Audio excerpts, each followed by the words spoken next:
word is meant for man.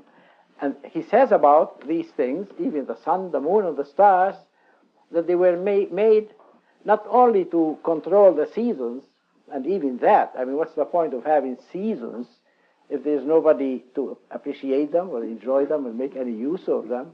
God didn't make the spring for the rocks. But science, everything becomes alive when you know that the power of God is behind it and is behind it for a definite purpose. The whole world becomes something like if you were staring at some package and you knew it had a time bomb, it could explode at any minute. Your interest in it is far greater than if you were looking at just a rock, a piece of rock. So the dogma is still under attack. The St. Benedict Center religious movement could be just like the Benedictine movement, just people who want to become holy and save their souls and are studying, praying, laboring, and so on, and minding their own business. That would not be a crusade. We were meant to be a crusade. That's part of our vocation. In other words, we are meant to be a challenge. And when some of us who should have been with us still, they should be in this room listening to me. As a matter of fact, I shouldn't be talking here. I should be talking in Still River, in the property that really belongs to us and was stolen away from us with egregious injustice. Once they lost the sense that we were meant to be a challenge to all effects and purposes, they walked out on the crusade. And if any of you loses that sense, the same thing will happen to you. So please don't be Pharisees. Don't say, well, this will never happen to me. I'm way above that. If you ever sense, the only reason why we are here together is that we are still engaged in this crusade because we know that Our Lady wants it. That's why we are slaves of the Immaculate Heart of Mary, the Immaculate Heart. So now could anybody, imitating our wonderful teacher this morning, let me start asking questions. What are the three objectives of the St. Benedict Center movement? One, the sanctification of every member of St. Benedict Center. Two, the conversion of America to the Catholic faith. And that presupposes that we know that until we can give the Catholic faith to this country, nothing is going to be blessed, nothing is going to turn to the better. What Cardinal Ratzinger is talking about, a changing of course, well, you can change the course to something worse. So there will be no change of course to something better until we give them the faith. And if we don't succeed in doing that, and you think things are very bad today, and they are pretty bad, when babies by the millions are still being killed in a country which calls itself not only civilized, but even Christian. Well, wait another year and see how much worse they can become still. When blasphemy is rampant, when immorality makes Sodom and Gomorrah sound like white lilies,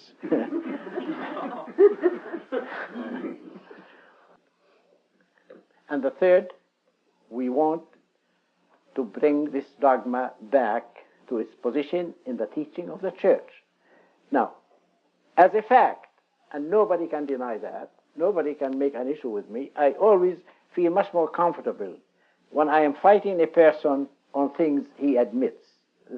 I can suspect him of bad will or saying what he doesn't believe, but I think every one of them will admit that the dogma of no salvation outside the Church is suppressed, and it is still suppressed.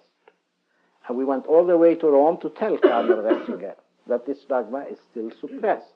Now, either they don't want to think it, or if they know it, they just don't want to say it, or if they know it, they don't want to act on it. I don't know what is still there. There's something mysterious, but they have not yet removed that mystical suppression of a dogma they cannot deny.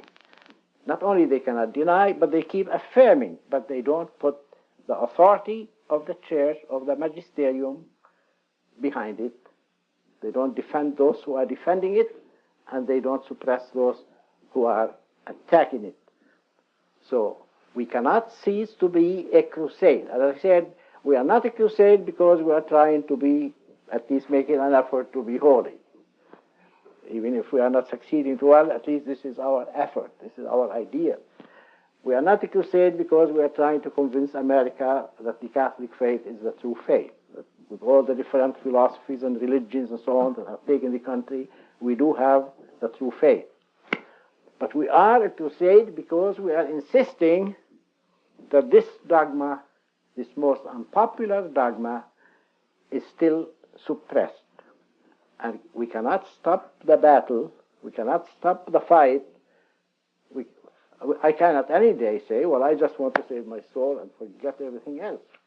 But I feel I would be letting Our Lady down. I certainly would be letting Father down, who told me, please promise me that you will continue this fight even if you are the only one doing it. Well, thank God for you that I'm not the only one doing it. I do have support. Thank God for that. But I feel I would be a scoundrel. I would be a disappointment to Father, to Sister Catherine, and much more to our Lord and Our Lady today if I say, well, let's just be holy and forget about the battle. As long as this dogma is suppressed, all these other consequences are following. Anybody who tells me that this dogma is not suppressed, I will look him straight in the eyes and say, you are a liar. And that is the end of you. Now, once they admit that, well, then I say, well, let's start from there then. It's still suppressed. That has to be removed. That's the point of why we went to Rome. We were asking for other things, but they were only the excuse for our trip, much more than what we intended. We neither expected nor did we really want what seemed to be why we were talking to them. But the one thing that we wanted was remove the cloud from this fundamental dogma. Now they haven't done it. And therefore we are still a crusade, we are still in the fight. And that's why any way to say, why don't you now accept regularization and, smile, shake hands, pretend that everything is fine, I just can't do it. So at least we have the clear answer now to that first question. We know why the St. Benedict Center exists, why it was founded, its three objectives. We also know why it's meant to be a crusade, it's meant to remain a challenge, and it will be betraying its own vocation to cease to be a challenge until the cloud has been removed from this dogma. There is no seminary in the whole Catholic world today that can teach this doctrine the way it was defined by the Pope. And notice the measure we give is not how Father Feeney understood it. It's not even how the whole Catholic tradition understood it. It's the sense in which it was defined by the popes. Because that is the infallible teaching that God gave us.